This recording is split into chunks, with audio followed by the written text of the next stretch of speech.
सपा सांसद रामलाल सुमन द्वारा राणा सांगा के संदर्भ में जो विवादित बयान दिया गया, आज उस पर राजनीतिक घमासान मचा हुआ है।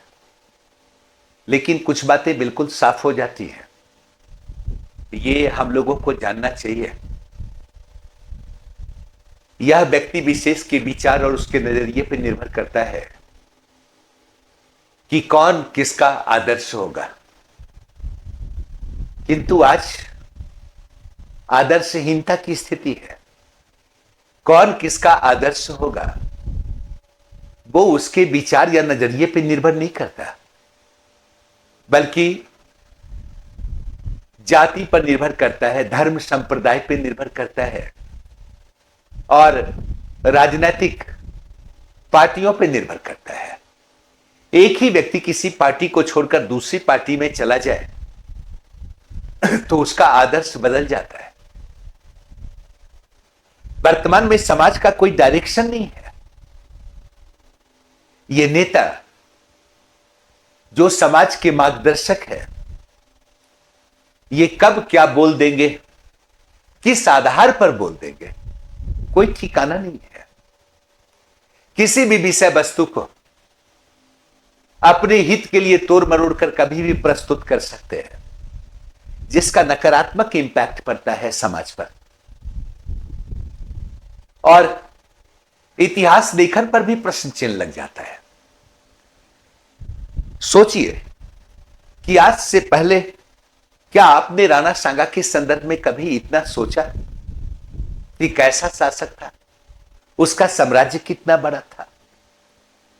जब मुगल का इतिहास हम लोग पढ़ते हैं तो इतना ही पढ़ते हैं कि खानवा युद्ध बाबर और राणा सांगा के बीच हुआ और राणा सांगा की वीरता जगजाहिर थी। बाबर ने युद्ध से पूर्व अपने सैनिकों के उत्साह वर्धन के लिए शराब की सुराहियों को तोड़ दिया, जिहाद की घोषणा की। युद्ध में राणा सांगा पराजित हुआ। बस इतनी ही जानकारी मिलती है। तब लगता है कि इतिहास में कई ऐसे पर्सनालिटी हैं जिन्हें जो जगह मिलना चाहिए वो जगह मिला ही नहीं, या अगर मिला तो काफी कम मिला। तब लगता है कहीं ना कहीं इतिहास लेखन भी पूर्वाग्रह से ग्रस्त है, कहीं ना कहीं तटस्थता का अभाव है। और एक बात जानने की जरूरत है कि जब हम इतिहास में किसी व्यक्ति विशेष को पढ़ते हैं, किसी इवेंट को पढ़ते हैं ना, तो अलग अलग नजरिए से देखने की जरूरत है। एक ही इवेंट के संदर्भ में इतिहासकारों का अलग अलग वर्ग अलग अलग विचार को प्रस्तुत करता है। याद कीजिए प्रारंभिक मुस्लिम आक्रांता जिसने भारत पे आक्रमण किया, भारत में इस्लामिक सत्ता स्थापित हुई, सल्तनत की स्थापना हुई। और जब सल्तनत के नेचर के बारे में चर्चा होती है ना, तो कुछ इतिहासकार कहते हैं कि यह धर्मतांत्रिक स्टेट था, कुछ इतिहासकार कहते हैं कि नहीं यह सैन्यतांत्रिक स्टेट था। और इसी रूप में अपना तर्क प्रस्तुत करते हैं कि भाई आक्रांताओं ने मंदिरों को तोड़ा, मंदिरों को लूटा, धर्मांतरण पे जोर दिया। उनका उद्देश्य भारत में एक धर्मतांत्रिक स्टेट को स्थापित करना था। कुरान सम्मत करों को लागू किया। इसका मतलब सल्तनत क्या था? एक धर्मतांत्रिक स्टेट था। लेकिन वही इतिहासकारों का एक वर्ग कहता है कि ऐसी बात तो नहीं।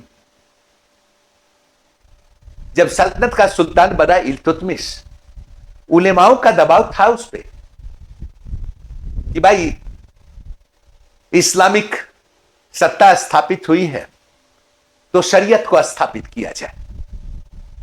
लेकिन उसने ऐसा नहीं किया।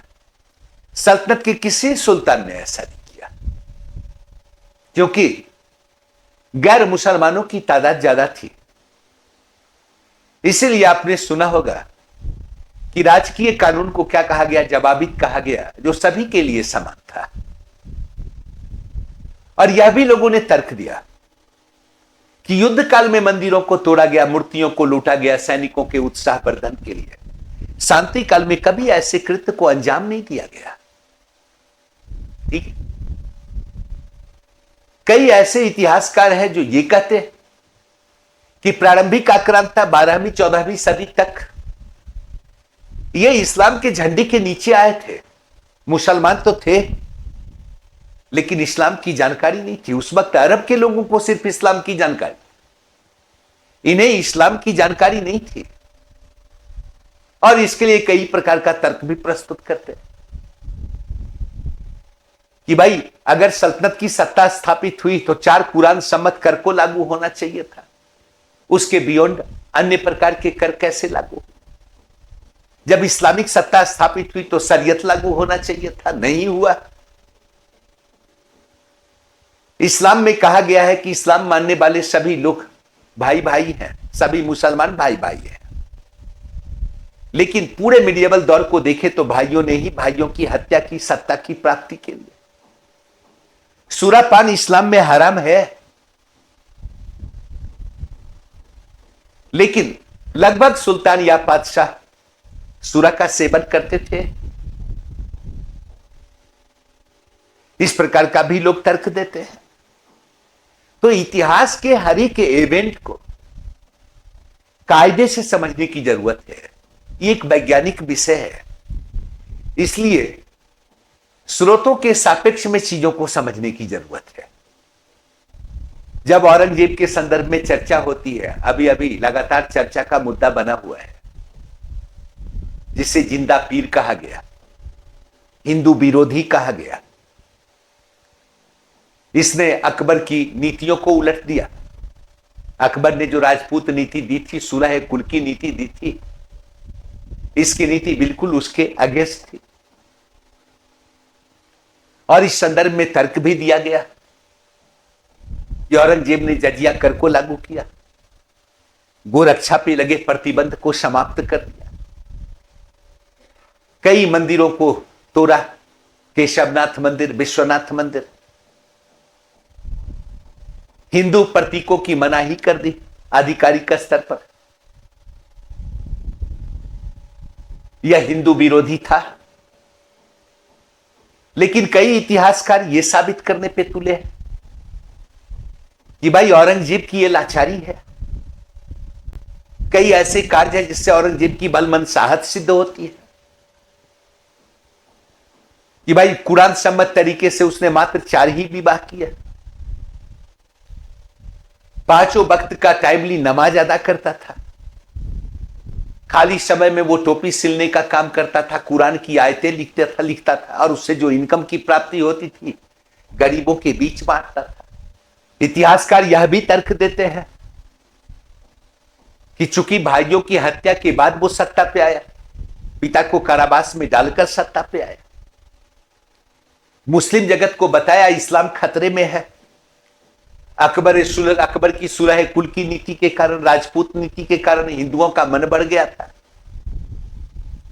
दारा शिकोह की उदारवादी नीति के कारण हिंदुओं का मन बढ़ गया था, इसलिए इस्लाम खतरे में है।